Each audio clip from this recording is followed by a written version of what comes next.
গতকালকে সকালবেলা ভোরে ফজরের ওয়াক্তে আমার আপন জ্যাঠা, বড় জ্যাঠা মারা গেছে।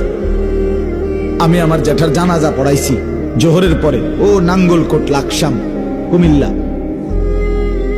জানাজার আগে আমার জ্যাঠার কবরের সামনে আমি দাঁড়াইছি, যে কবরটা যে খুঁড়ছে, তখনও রাখে নাই কবরে।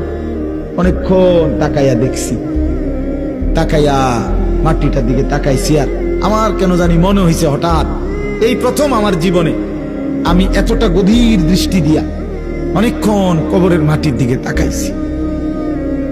তাকাইবার পরে আমার কাছে মনে হয়েছে মাটিটা আমার যেন বলতেছে, আনিস, তোর জ্যাঠারে বানাইবার জন্য আমি এখান থেকে একটু মাটি দিছিলাম, আমার মাটি আজ আবার আমি ফিরায় নিলাম।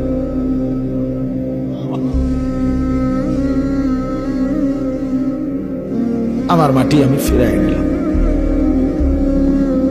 এই পৃথিবীর কোটি কোটি মানুষ আমাদের প্রত্যেককে বানানোর জন্য মাটি, যে মাটিটুকু দিচ্ছে আল্লাহর কুদরতে, সে মাটিটা যেন আবার বলে দিচ্ছে, আমার মাটি কিন্তু আমাকেই আবার ফেরত দিতে হবে। অফিহা, আমার মাটি আমাকেই ফেরত দিতে হবে।